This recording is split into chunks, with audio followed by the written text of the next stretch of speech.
Oke, ini dulu yang pertama, priority fields of study. Jadi kalau misalnya teman-teman apply untuk beasiswa Australia Awards, itu sebenarnya salah satu pertanyaan yang sering diajukan ke aku, itu adalah, Kak Paguh kemarin ngambil PDA-nya itu apa? PDA itu apa, Mas Paguh? PDA itu adalah Priority Development Areas. Nah, di kita, Australia Awards, itu em, sekitar ada 3 PDA, yakni ada health security, ada stability, dan juga ada economic recovery. Nah, apapun action yang teman-teman lakukan, kontribusi yang ingin teman-teman sumbangkan untuk negara Indonesia, teman-teman tuh harus pilih kira-kira masuknya tuh ke PDA yang mana. Apakah masuknya ke health security, apakah stabilitas, atau kepada economic recovery. Nah, kemarin tuh aku masukinnya ke economic recovery karena kebetulan aku kerja di perbankan, dan seandainya nanti aku kembali lagi ke bank, langkah atau action konkret apapun yang aku lakukan, itu sebenarnya untuk perbaikan ekonomi yang ada di Indonesia.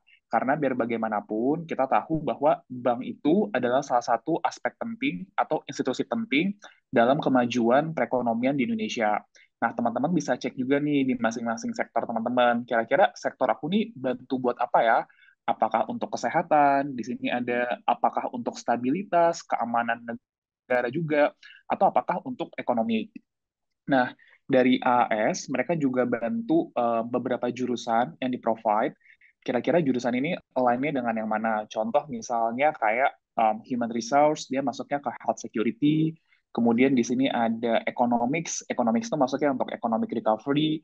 Ada SME. SME itu adalah small and medium enterprise. Jadi untuk UMKM development, oh itu masuknya ke economic recovery. Nah, pertanyaannya adalah, kalau misalnya aku cross nih, Kak, jurusanku misalnya di ekonomi, jurusanku di bagian sini nih. Di bagian sini, contoh misalnya yang climate change. Tapi ternyata PDA-nya itu untuk health security. Apakah boleh? Jawabannya boleh-boleh aja. Dari Australia Awards memperbolehkan, selama teman-teman bisa jawab dan kasih supporting reason yang tepat di situ. Gitu. Nah, ini untuk PDA. Kenapa PDA ini menjadi hal yang penting? Karena di Australia Awards itu sekitar ada 5 questions, dan salah satu questionnya itu sebenarnya terkait dengan PDA. Seperti itu. Jadi, bagaimana rekan-rekan bisa mengelainkan antara action atau kontribusi yang ingin diberikan dengan PDA yang ada di Australia Awards. Jadi, make sure bahwa ketika teman-teman udah tahu PDA-nya apa, teman-teman tuh bisa tuh align pertanyaan dari nomor 1, 2, 3, 4, sampai dengan 5. Karena kalau nanti sampai PDA-nya berubah, kemungkinan besar jawaban teman-teman di jawaban nomor 1 sampai 5 juga pasti akan berubah. Gitu. Nanti kalau ada pertanyaan yang lebih kepada example-nya contoh kayak apa, monggo dipersilahkan. Ini aku secara summary aja, nanti mungkin akan dilanjutkan oleh Mas Titus. Next lagi. Nah, ini sebenarnya ada qualities dan skills yang sebenarnya aku udah sempat sharing beberapa kali di sosial mediaku, yakni di TikTok. Jadi qualities dan skills ini itu aku tulis di Microsoft Word-ku beberapa kali. Kemudian aku cek lagi nih di esaiku. Jadi di esai nomor 1 sampai dengan 5. Kira-kira di esai nomor 1 sampai 5 dari segi jawabanku, apakah sudah mencerminkan qualities dan juga skills yang dicari oleh Australia Awards Indonesia. Nah, contoh nih misalnya ada terkait dengan kualitasnya curious, kemudian kreatif, strategik. Kira-kira ada nggak ya perilaku-perilaku yang mencerminkan bahwa aku tuh orangnya kreatif dari jawaban-jawaban yang aku sampaikan. Kemudian ada lagi di jawabannya, kualitasnya adalah empathetic, community-minded, values-driven, dan juga inklusif.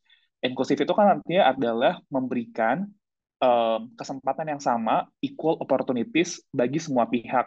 Kira-kira ada nggak ya salah satu aspirasiku, actionku untuk bisa menerbitkan suatu environment yang inklusif bagi semua pihak gitu. Nah, semakin banyak suatu statement yang bisa mencerminkan kualitas dan skills yang ada di website ini, menurutku seharusnya probabilities-nya tuh semakin besar untuk teman-teman bisa keterima. Tapi teman-teman harus tahu juga bahwa jumlah words atau jumlah jawaban di beasiswa Australia Awards itu kan sangat-sangat terbatas. Jadi teman-teman harus cek lagi mana yang kira-kira penting. Atau misalnya di sini ada skills nih, ada creative problem solving skills. Kira-kira ada nggak jawaban atau statement yang mencerminkan hal dimaksud?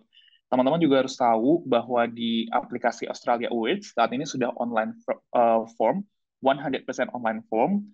Um, apakah ada jawaban teman-teman juga di online formnya itu yang menyampaikan atau menyatakan bahwa teman-teman tuh cukup pandai kok dalam hal menyelesaikan suatu masalah gitu. Apakah punya creative problem solving skill atau punya emotional intelligence dan interpersonal skill. Ini kan di sini dijelasin juga ya contoh-contohnya apa, kayak contoh self awareness dan yang lain-lain. Nah, ini mungkin yang terakhir dari aku, nanti akan dilanjutkan dari Mas Titus. Jadi untuk program Australia Awards ini, sebenarnya kita ada dua, yakni ada Master Degree dan juga ada PhD. Nah, untuk maksimum durasinya itu adalah 2 tahun. Jadi sebenarnya program ini diberikan kepada negara-negara berkembang rata-rata. Dan untuk list negara berkembangnya, teman-teman bisa cek juga sebenarnya di website ada apa aja. Nah, untuk master degree-nya ini, dia ada 2 tipe, yakni ada yang coursework dan juga research. Ada juga yang kombinasi antara coursework dan juga research. Nah, teman-teman tuh bebas mau pilih yang mana. Mau coursework boleh, mau research boleh. Tapi permasalahannya adalah, kalau teman-teman keterima di beasiswa Australia Awards, once teman-teman keterima di tipe yang coursework, teman-teman tuh nggak bisa pindah ke tipe yang research. Tapi kalau teman-teman keterima di tipe yang research, dan teman-teman mau pindah ke coursework, itu masih diperbolehkan. Bahkan kalau misalnya pindah jurusan, itu sebenarnya masih diperbolehkan, asal masih satu lini dengan PDA-nya, atau Priority Development Areas. Jadi tugas teman-teman adalah make sure teman-teman udah tahu nih, bakal pilih yang coursework ataupun research. Selain itu ada satu benefit lagi yang menurut aku cukup oke, yakni adanya program double master degree. Jadi contohnya teman-teman berkuliah di satu kampus nih, misalnya University of Sydney atau Monash University. Teman-temanku tuh di Monash banyak yang ngambil double degree. Jadi secara durasi 2 tahun, namun nanti di setiap tahunnya dia tahun pertama dia akan menyelesaikan salah satu degree, tahun keduanya juga salah satu degree. Contoh misalnya kayak MBA, jadi mungkin tahun pertamanya dia menyelesaikan Master of Business Administration, tahun keduanya dia menyelesaikan Master of International Business. As far as I remember ya, sejauh yang aku ingat itu masternya. Kemudian di sini ada program PhD. Kebetulan aku bukan yang PhD, tapi mungkin aku akan sampaikan sedikit bahwa the maximum duration-nya itu adalah 4 tahun. Dan sebenarnya salah satu hal yang paling aku suka juga dari sini adalah teman-teman yang master dan PhD itu kita dipersiapkan melalui program yang disebut dengan PDT atau Pre-Departure Training. Ini untuk meminimalisir setiap culture shock kita nanti setibanya kita di Australia. Nah, dalam pre-departure training ataupun PDT, itu sebenarnya ada pembahasan terkait dengan Australian culture, kemudian academic writing, dan hal-hal lainnya yang kita dipersiapkan supaya kita cukup tough dan cukup bisa beradaptasi dengan baik di Australia nanti. Karena bagaimanapun, Australia Awards ini kan sebenarnya pilihan dari AAI dan juga DFET ya. DFET-nya adalah pemerintah Australia itu sendiri. Jadi mereka menyeleksi putra-putri terbaik dari masing-masing negara berkembang untuk nantinya bisa berkuliah dengan baik. Jadi harapannya setibanya mereka di Australia, ya hasilnya cukup memuaskan seperti itu. Maka dari itu, di Indonesia sendiri kita dipersiapkan sematang mungkin.